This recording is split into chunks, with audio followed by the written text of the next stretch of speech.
and then we'll have some time afterwards for anybody to ask questions and or if we got anything else we want to talk about. So CJ, the deal is all yours. You mind sharing the screen and taking control? All right, you see what I got? Got it. All right, so I've kind of split this up into stages, the acquisition being the first portion of it. So I just got the basics here. This is 508 Plantmore Drive in Ferguson, 2-bedroom, 1-bed house. It was on a slab, which was one of the unique things about it. 1228 square feet. So it had some good space in there. It was definitely in really rough condition when I went the first time, and I'll show you those pictures in a second. But as far as, you know, getting this house, when I first met this seller, you know, she called me on the phone, and then I went and saw her in person. And apparently there was another person interested at the time, but it was a virtual buyer, you know, from like another state or something like that. So they were trying to do everything over the phone. And I think me being there in person was part of what helped me win the bid, you know, that night. I guess my offer was like $2,000 higher or whatever, but you know, the only reason I knew what the other offer was because I'm talking to the seller in person and, you know, kind of vetting that out a little bit. So I guess that's your first takeaway is, you know, it helps to be in person, to see these sellers, to be able to talk to them, feel their situation out a little bit, and get a better feel for what they need to get out of the property. Now this seller, you know, as smoothly as it sounds like that went, she was a little on the crazy side. I mean, like literally we're talking somebody who's doing drugs and forgetting things day to day. And, you know, you just, you know, I never caught her smoking crack, but, you know, you just got that vibe when you were there. I would set up appointments with her regularly to come by and see how things were going because she wasn't quite ready to move out yet, but, you know, there was always something else going on in her life.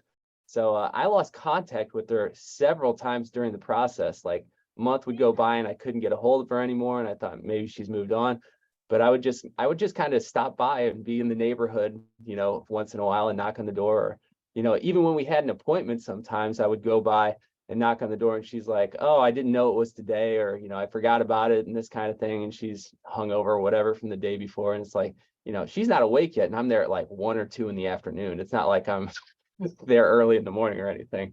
But anyway, yeah, she went through 4 different phone numbers over the time I had her.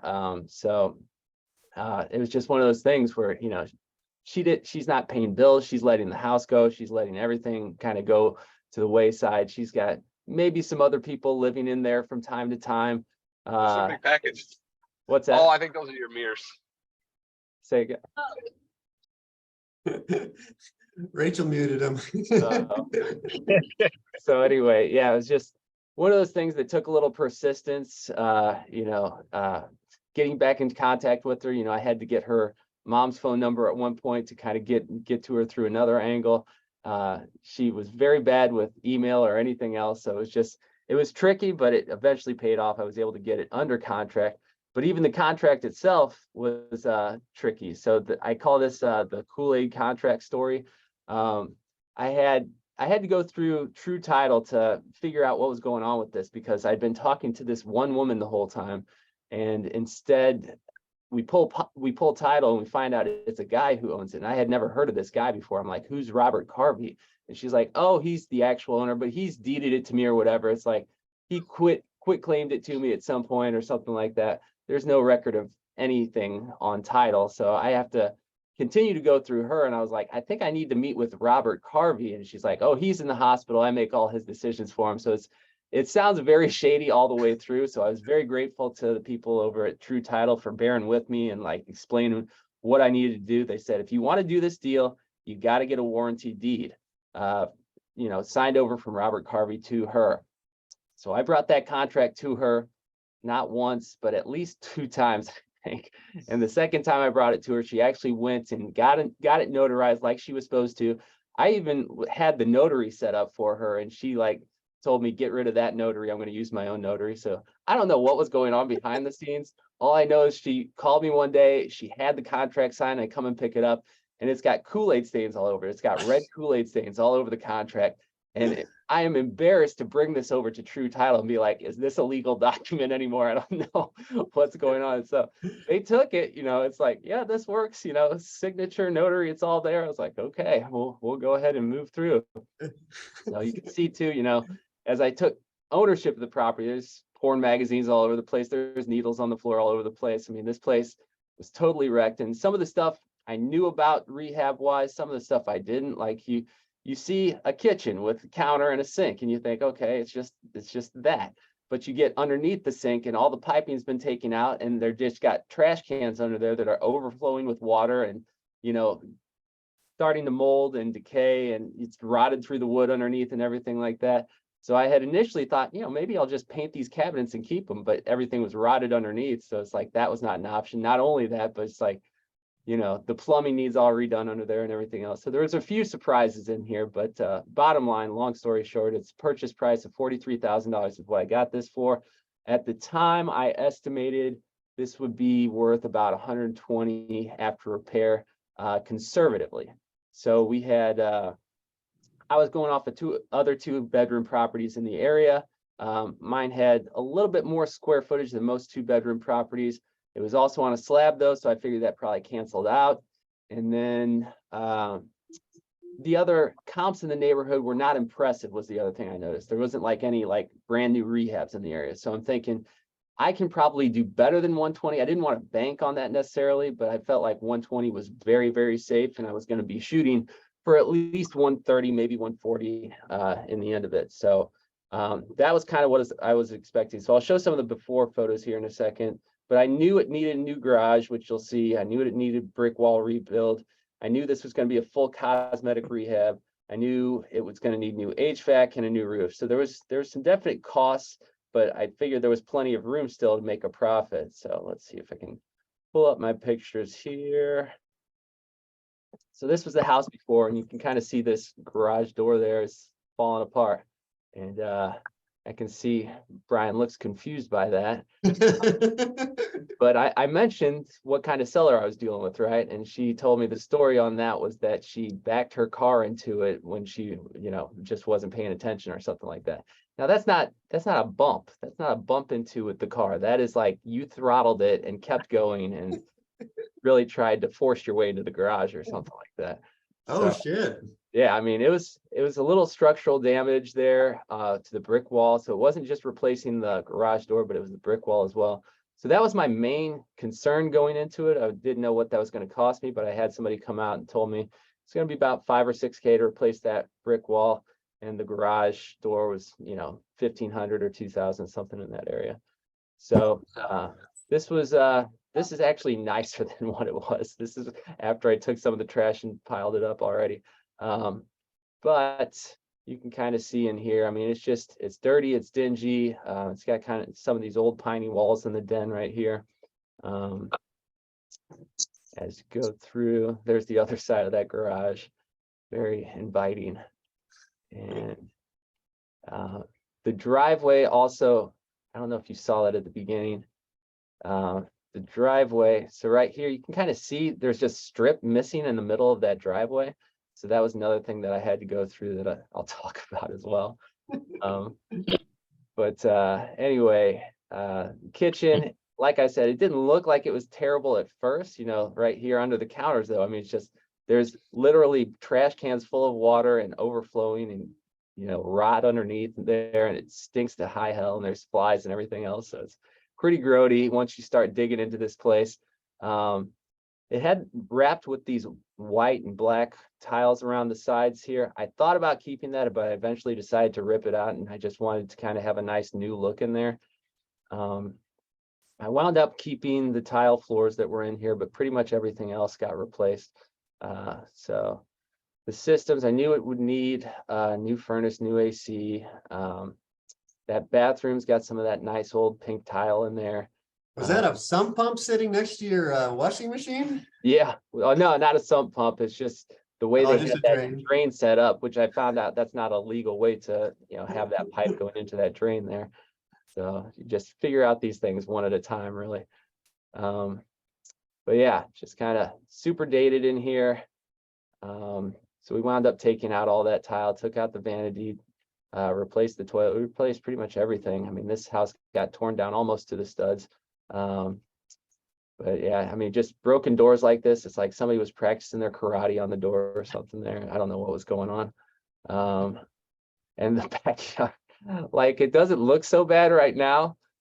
This was kind of right towards the end of winter when I took this picture, and it's got matted down grass. But as soon as I took ownership of the property, like, I went there within the first couple of weeks, and the grass was literally up to my chest. And I was like, I wound up mowing that all down myself. It's like, it took me hours to get through that and stopping the mower and going again over and over again. But in some places, literally up to my shoulder, the grass. It was pretty crazy. So anyway, it pretty much needed everything. But I was confident we could figure it out one way or the other. So that was the expected part of it, where we stood going into it. Now, the unexpected, I know this is only a 1 hour call, so we won't be able to get into all of it.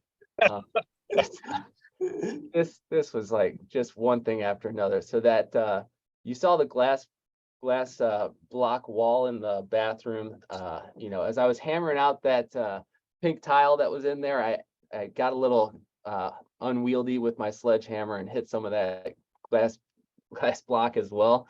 So I wasn't able to replace like one block. We had to take it all out and just kind of restart, which was kind of a good thing because it was kind of dingy looking anyway. But just something I wasn't counting on doing, or having my brother learn how to do in the process. More time, more headache, whatever. And he didn't exactly know how to grout it right, so I spent all kinds of time just scraping the glass and getting all the mortar out of there and shit like that. I mean, just untold amounts of time on just tedious little shit like that. Told you about the grass, told you about that. The brick guy versus the garage guy. So I needed to rebuild that brick wall, and I needed to get a new garage door, but it was two separate people that did those trades. So I didn't get somebody who was doing everything together. The brick guy apparently didn't do stuff. The garage guy's pointing at the brick guy saying, this is wrong, blah, blah, blah. And so I'm like, hey, can you fix this? And he goes, oh, that's the garage guy's problem. He needs to do X, Y, Z. So there's a lot of back and forth between that.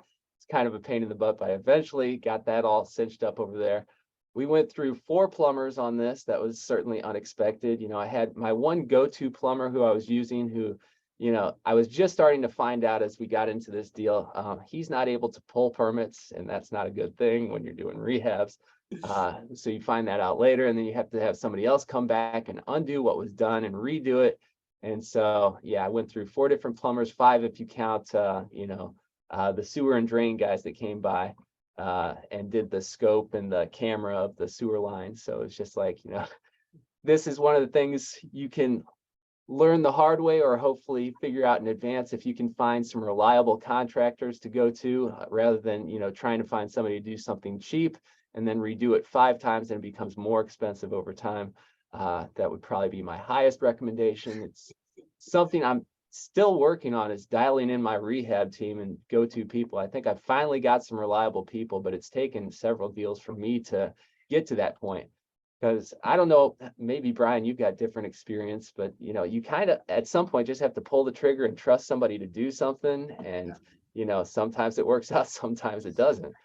So that's kind of the dirty part of this business to me a little bit. But that's why not everybody will hang around in this business too, is they'll get a bad taste in their mouth after one deal and not want to do any of this again. But I'm kind of a glutton for punishment, so I figure, what the hell, let's just keep going and see what happens here. So we had 4 plumbers, we had 2 electricians, 2 HVAC guys, and a partridge in a pear tree, I think, something like that. The driveway fiasco was another deal. I had 2 different people on that. One guy promised me he would have it done in a weekend. I followed up with him literally 9 weekends in a row he postponed. And every weekend, it kind of seemed like a legitimate excuse that he had, but after 9 weekends, it's like, all right, at some point, this is, you're either the unluckiest person in the world or I am for continuing to trust you each time. So I finally had to say, I found somebody else to do it. You gotta give me my money back. And he got on the phone and yelled at me for, taking his business away from him. I was like, this is 9 weeks later. I mean, like, I think I've been more than reasonable giving you the benefit of the doubt. So the guy I got to replace him, I'm starting to build good rapport. I'm like, oh, cool. I've got a concrete guy. This will be my go-to guy for concrete. And he winds up getting mad at me. I paid him the day of. I paid him via PayPal, via the link he gave me. And he calls me at 9 p.m. because, oh my God. So he gave me the total. I paid him $200 over the total, thinking I'm going to bless this guy and show him how much I appreciate his work, because he lost a $200 knife in my yard somewhere. So I sent him a note. I said, go buy yourself a new knife. I'm trying to be the right guy, doing the right thing and everything. He calls me at 9 p.m. at night, and I'm thinking, oh, he called to thank me for the extra 200. No, he's screaming at me on the phone saying, you shouldn't have paid me via PayPal. I deserve cash for this. I want a cash transaction. I was like, this was never discussed in advance. I don't know. And he's like, I want $100 bills tomorrow at X location. I was like, when did this become a drug deal? I don't know what's happening right now. So after screaming at me and postponing me for 3 days, like I was going to go meet him the next day. And then he's like, oh, I'm having a burger right now. I'll get back to you. And it's like stuff like that happened 3 times in a row where he postponed me. And I'm like, what is happening? Where am I finding these terrible humans at? I don't understand what's going on. So I don't know. Maybe I shouldn't be talking here, Brian. I'm going to scare everybody off of it. You're doing great. I'm having fun. So anyway, he did good work. He threatened to repossess, quote unquote, his concrete if I didn't pay him the right way. But when I finally did meet him in person, he was like all nice again. And all of a sudden, it's like he's a different person on the phone than in person. So I don't know what happened with that guy. I'm obviously not going to be calling him again. But, it's just the stuff that you run into that you just can't expect or anticipate, and you just kind of got to find a way through. Floor leveling. So I mentioned this is on a slab. So I'm thinking, cool, we'll lay down new LVP flooring in there, and it's already flat. It's on a slab. It should be fine, right? Well, it's like, no, everything was kind of uneven and slanting in certain places. And my brother is like, oh, I can figure this out. I've figured other things out before. So he tries the YouTube University thing. We go in there with a few bags of floor leveler, and I'm in the garage, mixing everything and bringing in buckets. And I'm like, oh, we got a good assembly line going here. And about an hour in, he comes out and he's cursing and screaming and throwing shit. He's like, this isn't working. This is not going well. I was like, oh, don't tell me that. I'm sitting here not knowing what to do. So we had to get somebody who kind of knew what they were doing floor leveling wise. So that was another kind of thing that we paid for twice that didn't need to be paid for twice, if we just would have hired somebody in the first place. Yeah, we finally got it level. We got the floors in. And then the next part, was after we got the buyer, we got inspections. So we got the buyer's inspection. I had to fix some stuff from that. We got the occupancy inspection. I had to fix some stuff from that. And I thought it was clear and good to go. But then at the last minute, they ordered a St. Louis County inspection as well. And this was just like yesterday that I found out they're asking for a few more fixes. And I'm just like, what the hell? You're going to bring this up a week before closing. You got an extra inspection. It's like, yeah, it's part of the grant money the buyer's getting, blah, blah, blah. So it's like, whatever, I guess we got to fix it or else, we're just not going to close. So it's just like, that's kind of the thing in real estate. I've found it's like nothing is closed until it's closed. You just kind of have to keep following up and make sure that everything is buttoned up ahead of time. A lot of this chalks up to my inexperience, not knowing to get the right plumbers and the right permitting people the first time. That's totally on me, and this can be streamlined, and I can see that in the future, but it's been a little costly learning some of this stuff is all. So maybe somebody out there will be able to avoid some of this stuff. And then the other stuff, I didn't expect to do. I didn't expect to learn how to reglaze a tub by myself, or how to do drywall by myself, or mud, or do duct work and stuff like that. I mean, I want to be the guy who's hands off behind the scenes, just I'm going to write a check to whoever needs to do what needs to be done. But after you've had so many contractors in a house, eventually you got to start taking stuff into your own hand and, retain some of the sweat equity so that you don't lose your entire profit margin. So I definitely tagged myself on the back for the latter portion of this rehab and learned some of the trades myself. And so the last couple of months of it were pretty intense. I have not quit my day job yet, by the way. I'm still an online trainer. I have a lot of responsibilities, writing workouts and following up with people in that group and kind of stuff. So yeah, I'm wearing a lot of hats and figuring things out. And one day I'm a rehabber, one day I'm a negotiator, one day I'm a fitness instructor. It's been a wild ride. So anyway, getting to the final sale of this process, maybe I'll show you some of the final pictures here first before we do the numbers. It did turn out very pretty. I was very pleased with our final product. It was not easy getting here. A little landscaping on the south side to do. Get that driveway filled in over there. We kind of painted this front stoop, and you can see the new tile, the new glass blocks there. They looked really good. The tile looked really good that we put in around the walls. Reglazing, I got to tap myself on the back. That was pretty well done. I thought it turned out better than I thought it might. Even this mirror, we had a medicine cabinet that we were installing there, but that got cracked during installation. I had to replace that as well. So it's just a lot of that unexpected stuff. But anyway, as you go through here, I mean, we put in a nice new island, granite countertop, stainless steel appliances, brand new white cabinetry and hardware. Lighting was new. You can kind of see this is the living room right here where we put brand new kind of a faux, I don't know what you call it. It's like a faux stone finish over top of the fireplace that was there. The LVP flooring, new light fixtures, and I was pretty happy too with the barn doors that we put in. I thought that really added a nice touch to it, rather than the den just being open from the kitchen and from the living room. We kind of had that really, it separated it off and created kind of a classier look to it, I thought. So we definitely cleaned up the outside. I used a ton of mulch to cover up all the dying and rotted shit that was over there. But the mulch did give it a cleaner look, and looked like we had, actually put some effort in back there.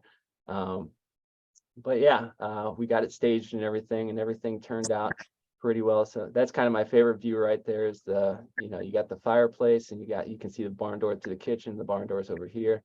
So it really did kind of look Pinterest type of house at the end. Few windows needed replaced, few exterior doors needed replaced that we weren't expecting. But yeah, that was kind of it. And I've got some of the side by sides here too that I did, just so you can kind of see. That was our garage before and after. That was the kitchen before and after. So I mean, this house pretty unrecognizable from what it was from one frame to the other. You can kind of see. And that's a bedroom right there. Bathroom, obviously, much better off than it was. So yeah, quite a few headaches to get there, but there is kind of a little sense of pride in work after you get done with a project like that. The purchase price was $147,500 we got from a buyer. I think I had it listed at $155 originally, but we did find a buyer pretty quickly. And I knew $155 was ambitious. Like I said, the neighborhood would dictate probably $120 for a 2-bedroom. But obviously we pimped it out pretty well. So $147 I felt like was very fair for that neighborhood and what we put into it and everything. Repairs went well over budget from what I was anticipating. We went about $75,000 on repairs. We purchased it for $43,000, so that comes out to $29,000 is what I thought I was netting the other day when I was talking to Brian originally. I was like, I made a $30,000 payday. And then as I'm going back through the numbers, I'm realizing I haven't been sent the HUD yet, and there's some unaccounted costs. I didn't count my staging yet. I hadn't counted my commissions yet. I hadn't counted my closing costs and financing stuff yet. So after everything, I'll probably make $15,000, which, all said and done is not, the grand slam that I thought it was going to be, but it's still, a solid single, at least, as far as the rehab world is concerned. But, definitely probably the biggest profit is my investing IQ, I would say, went up exponentially during this process. So, $15,000, very grateful to have that.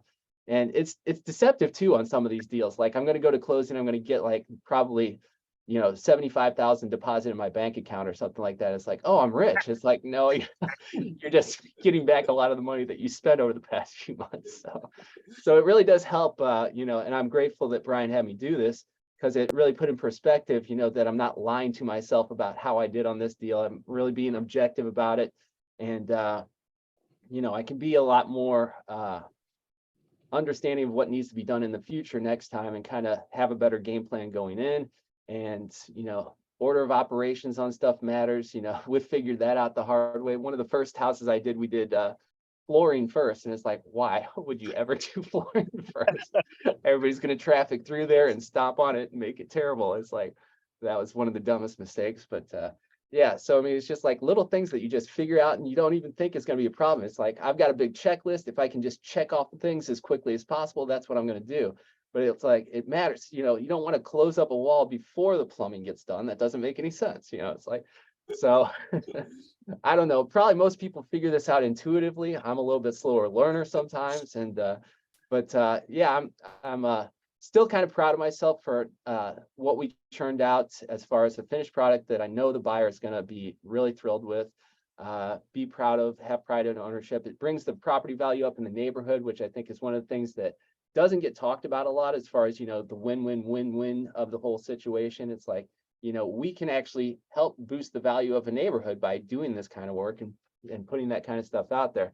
So the neighbors around there, it's like they didn't have to do anything, but now there's a new precedent there. There's a $147,000 house in the neighborhood. And yeah, you might have to fix up your kitchen to get there, but we've made that a little possible for you now. So yeah, I guess that's most of what I had to talk about. So I don't know if anybody's got any questions. I'm happy to talk to you. Yeah, CJ, thanks for doing that. You did awesome. Do you mind just letting go of the screen share so we can Oh, yeah. kind of see you and stuff? But that was awesome. Thank you so much for, I felt so transparent and genuine, all those issues that you've gone through, they're pretty common. That's not unusual. So don't feel like that was just you. I feel like everybody goes through those type of things, but Yeah. I'll just leave the, let it open. Anybody got questions, feedback for CJ? I really appreciate you doing that, CJ, but anybody, let's just talk for a little bit. The house turned out beautiful. You did a great job on it, CJ's. But so in Ferguson, you said you had plumbing issues and had to get permits. What did you have to get permits for? I haven't done one in Ferguson in a while. Just wondering if they tightened something up. Yeah, I know we needed a water heater permit. We needed, I think that was the only thing plumbing wise that we needed a permit for. The buyer required in their inspection that we had to go back and scope the line to the sewer, the main line to the sewer, which was not something I expected. And since it's on a slab, it was unique. So you have to either go through the toilet, they have to remove the toilet and go through that way, or they go through the roof vent. So the roof vent was the easiest choice, and they went through that way to kind of go down in camera. And they did find some roots in there and stuff, which we got rid of and cleared it out and everything. So I was kind of worried at the end there that was going to be something where we had to, like, I don't know, uproot the whole system or something like that. But it was not that involved. But we needed permit for the HVAC, for the plumbing. Those were the only ones I recall, and those were all from the St. Louis County. That last inspection that just came up. Ferguson didn't really require much as far as permits for the occupancy permit that I got. Yeah. Oh, so St. Louis County requested well, and that's something that I've learned. It's caused me grief 2 times. When you see someone with their pre-approval, if they're getting down payment assistance, I would pass on a buyer at this point that was going to make me bring St. Louis County in. I had it happen to me in Ferguson, and I had it happen to me in Hanley Hills, where whatever this federal money's coming from, they don't recognize those municipalities' occupancy permits. So then they want to bring in St. Louis County, and it can really, really open a can of worms for you. So if it wasn't for that, you'd have been cool with Ferguson. Okay. Yeah. Because Ferguson's a great place to work on stuff. I just haven't done very many there, one in a long time. Yeah. I was a little surprised, that the St. Louis County was so much different, it seemed like, than the Ferguson City inspection. So, and St. Louis County guy might have, been having a bad day or something also. The permits, I expected, that's legitimate. I should have gotten those permits. That's on me. But he's citing stuff like, oh, this bedroom door doesn't quite close. I'm like, just push a little harder, it closes, I promise you. And they're assholes. They've turned into assholes. He cited me on branches on the side of the yard. He's like, there's some branches on the side of the yard. I'm like, you're giving me landscaping? You're giving me landscaping. And the sad thing is that was after you had already passed Ferguson's occupancy, right? Yeah, yeah. So I mean, I really They thought come through and I thought we were clear to close and everything. And so, yeah, so we're still trying to seal up a couple loose ends here at the last second. but one other tip on the slab houses. So if it's a house with a basement, I won't do sewer inspections when you're buying a slab house, especially if it's in a neighborhood with houses with basements. I would get a sewer inspection before I even bought the house. Yeah, that's Because if smart. you've got to redo a sewer under a slab house, it can turn into a really, really big deal. Yeah, yeah, that makes a lot of sense, and definitely something I want to be more proactive on in the future. I think, it's funny because you go into the process and you're thinking about all the ways, I don't want to spend money on extra things if I don't have to, but inspections are not really extra things. It's like something that you should probably do up front instead of being surprised later in the process, because obviously you have to undo some work. It becomes more costly and that kind of thing.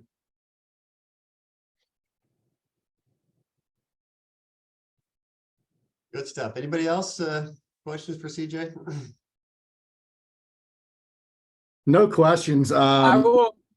You're a I damn will- good storyteller, that's for sure.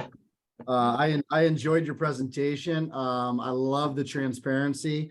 And I think it would have been really easy for you, and kind of touched on this, but it would have been really easy for you to take that $75,000 check, post it on social media and say, look at what I did, but that's not reality, right? And I think a lot of what you told is the reality of this business, right? Yeah. Whether it's first or your 10th, like contractors, I mean, those relationships are, as you said, I mean, those are the most important. So like for me, it was all about like takeaways. Like I love the fact that you struggle with contractors. You're still you're saying all this with a smile on your face, but I'm sure that when you're going through it, like that wasn't the feeling. But you still made money, right? So I love the transparency and appreciate the presentation. So thank you. Thanks, appreciate that. Yeah, it's funny. I actually, I got a real quick question. Yeah. And I'm in the car driving, so I apologize. How quickly were you able to sell the property once you got it on? And by the way, I would also want to compliment you on the work that you've done. appreciate that. Yeah, I think we had a buyer probably within 2 weeks. Maybe I don't know if you got the MLS pulled up there, Brian. I don't, but I can pull it up while you're talking though. Yeah, I was thinking it was about 2 weeks before we had a buyer. So it went relatively quickly, not on the first weekend or anything like that, but it was right in that 2 week, maybe 2.5 week range, I think.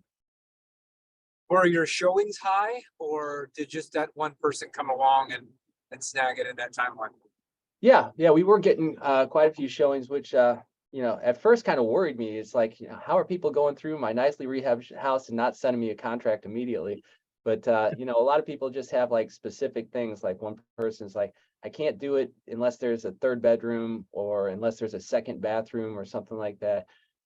So sometimes they're just going just to see a house because it looks good and maybe it'll overcome their other needs or whatever. But yeah, I mean, all the feedback we got was like, it's an amazing house. It's just not quite fitting the criteria that I'm looking for right now. So that was kind of the feedback on it. It looks like you listed it on January 6th. You reduced the price from 165 to 155 on January 18th, and went pending on January 22nd. Yeah. So yeah, 165 was definitely ambitious for that area, but I figure what the hell, see what the market will say about it. And but yeah, to get that contract at 147.5 was closer to what I was expecting. I was kind of hoping to get 150, but I wasn't going to quibble over, $3,000. I appreciate you sharing everything as well too, CJ. That was excellent storytelling, like John said, kept it entertaining, and can't help but laugh over our learning lessons every once in a while. That's what gets us through it and gets us to the next one. So appreciate that. My main question was, what did your kind of like timelines look like? So especially when you mentioned going through different contractors, how long did you give contractors before we were off looking for the next one? If you don't mind sharing some of that. Yeah.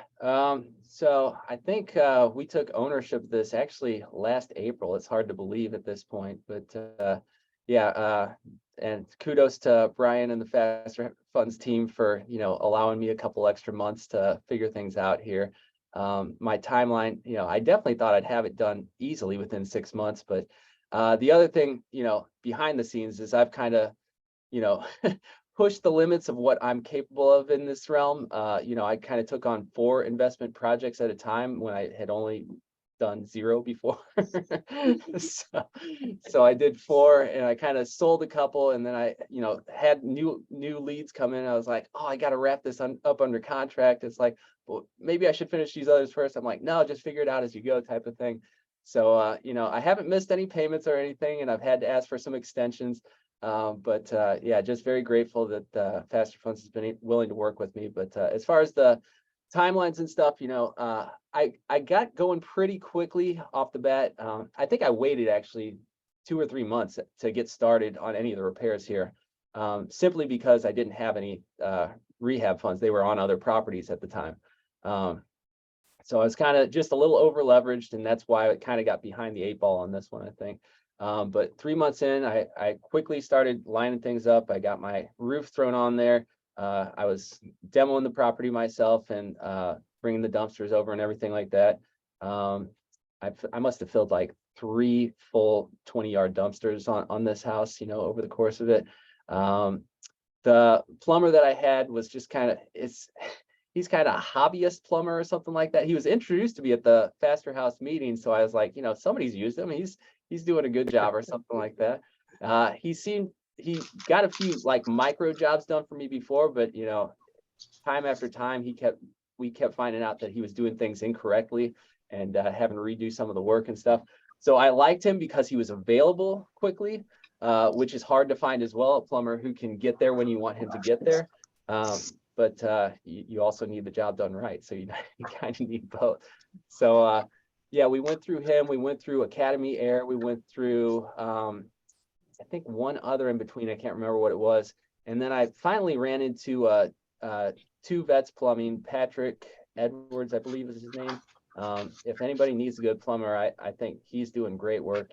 I hesitate to recommend him because he's already super busy and I want him to be able to do my jobs. But, for the people in this group, that guy's, he knows what he's doing. He's got good contractors underneath him that can get the job done right, pull permits and all that kind of stuff.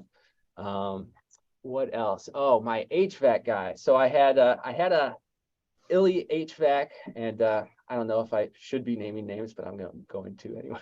I wish somebody would have told me ahead of time. So, Illy HVAC, I had them do my HVAC on several houses, and they did good work and everything. And when I had them work in the city, St. Louis City, they were able to pull a permit, but when they went to Ferguson, they no longer were able to pull a permit there.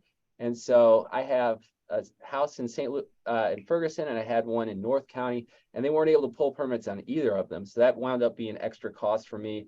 I had to go through Chowning HVAC. Chowning is the one I've been working with now.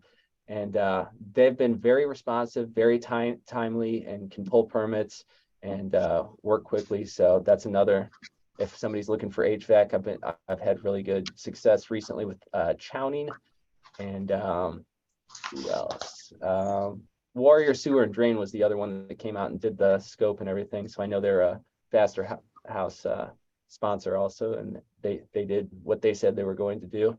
So that's some of the contracts, but mainly it's just been my brother is doing a lot of the work on these properties. And before I started doing the investing stuff, he was driving Uber. I mean, that was his whole thing, and he was really getting sick of it, and it's putting a lot of wear and tear on his car, and there's expenses with that and stuff. So he's blessed at this point to be able to go to houses and work on his own timeline. He can wake up at noon if he wants to some days, but I mean, he still works hard. He'll work until 8 or 9 or sometimes midnight. I don't care what hours you're working, as long as you put in the work. So he's slower on some things because he's still learning stuff, but he's got such attention to detail that he will do a good job in the end. He's just like very meticulous about stuff. So he'll get frustrated sometimes, but he's great at tile work now. He's great at laying the LVP. He installs my cabinets. He's a great little handyman, and he's kicking ass and really figuring things out. And unfortunately, he's mine, and I'm not sharing it.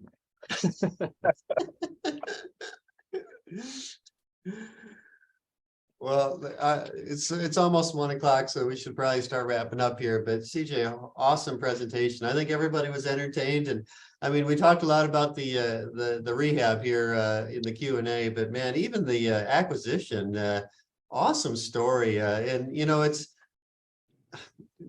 ominously a little bit too common, you know, you know, the crazy stories that happen when people buy houses. So I don't know. Did you say where did the lead come from? What kind of lead source was it? The lead, it was one of my paid lead sources. Okay. Yeah, So I mean, she that's called pretty off much, an ad of some sort. yeah. So And then that's she the had only way I 4 really, phones. what's that? And she had 4 different phones. I was Yeah, I mean, any Better Call Saul fans here? I was picturing Saul with his burner phones. yeah, it's definitely that situation. It was definitely one of those where she's buying them off the rack, the little disposable phone or whatever Yeah. type of situation. Yeah. I'm gonna drop my email in the chat there.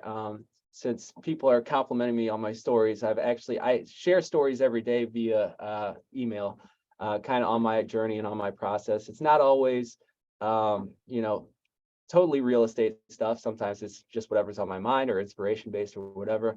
But this is actually, you know, I do tell a lot of stories, and if you'd like to hear more of them, just shoot me your email address. I'll put you on the list, and we can keep in touch, and you can laugh at my antics as we go. I used to see those on Facebook. You don't post them on Facebook anymore, do you? No, I kind of got away from Facebook. You know, I got away during the whole pandemic thing. You know, Sure. I posted some stuff that people didn't like, and Yeah.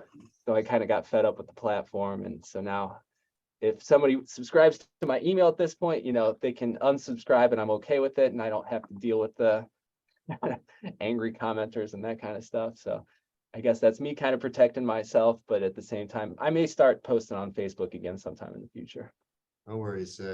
Hey, one more thing before you cloud up, and this is Mike, and I joined late. I apologize, but how did you get that lead? You'd mentioned paid leads. That's a huge gap in my areas, as as our fearless leader knows. I've got 4 contracts this weekend, and I've yet to hear a peep from anybody.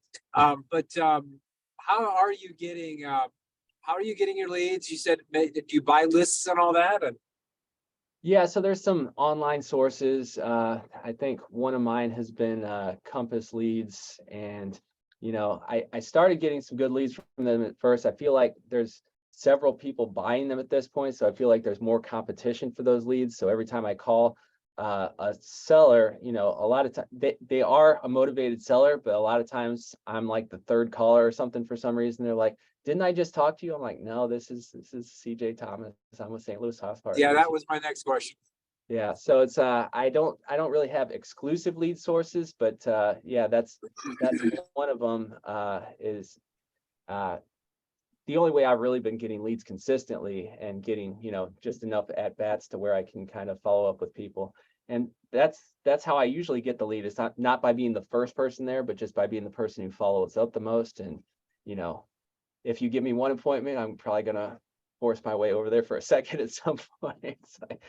But That's yeah, good to know. yeah. Tenacity works. As So long yeah, as that's long as how, it doesn't earn you a restraining order, you're good. right. Yeah, so like I said, this seller didn't even remember that we had made appointments most of the time, so I just kind of show up and be like, "Hey, how are things going today?" When I was around the area, and finally turned out, you know, not all of them work out, but you know, if you keep working on a few of them, some of them seem to pop. And yeah, building the rapport as well, I find to be a big deal, because there are a lot of people trying to take advantage, and there's a lot of institutional buyers that are too big for their britches. So I think people like us really do offer you know, a good alternative, you know, for somebody who wants to work with somebody that they can trust to close, and they can trust to do what they say they're going to do, versus someone who's, you know, gonna work in extra fees behind the process and stuff. And everybody knows about Zillow and Trulia and, you know, OfferPad at this point, but it's a little scary working with those guys, and it should be, because they mess a lot of things up and they hide a lot of fees, and then your net goes down at the end, and you're like, what did I just sign up for? So if you know some of those stats, I think it helps too. And you know, if somebody's like on the phone talking about, well, Zillow says my house is worth this. You know, everybody knows Zillow has lost a ton of money off their own algorithm. You know, I've got a Post-it note on my computer. They lost $422 million in Q3 of 2021 using their own algorithm. Is that something you really want to trust in? It's like, no, I don't think so. So, yeah, that's kind of. So let me throw in a shameless plug. So if you get, you know, too inundated with properties, you know, call me. Yeah, absolutely. Yeah. Hey, you guys got my email. I do have a buyer's list as well. So anybody who wants to be on my buyer's list, I definitely, after some of these experience, will be looking to wholesale some in the future. You know, I have wholesaled a little bit in the past. I thought there was more money in the rehab process. There probably is. I just haven't found it yet. So there's a process to getting there. But yeah, I think there's a good hybrid model to be had there between wholesaling and rehabbing. And so, yeah, get on my buyer's list. Yeah, hit me up, and would love to work with anybody here. Yeah. Hey, Cool, CJ, thanks. I think you didn't get the full email address in there. Oh, It's you're just- right. It's just your website. It's at Gmail. Sorry. Yeah. St. Louis House Partners at gmail.com. Yeah. Gotcha. There you go. There we go. Sorry about that. All right, I'll give everybody a sec before we log off to grab that if they want to. But again, we went a little overtime here, but CJ, you did an awesome job. I should have had you start right from the beginning. I think we're going to talk about this deal for another 10 or 15 minutes. Yeah, my pleasure. Thanks for the opportunity, Brian. Appreciate it. Absolutely, absolutely. All right, guys, good seeing everybody. Thanks for joining us today. I always appreciate you guys hopping on here. It makes the call more entertaining with the more people we have. So see you guys next Wednesday. We'll have another case study, I believe. See you then. All right. Bye. Great Thanks. call, bye-bye. Bye.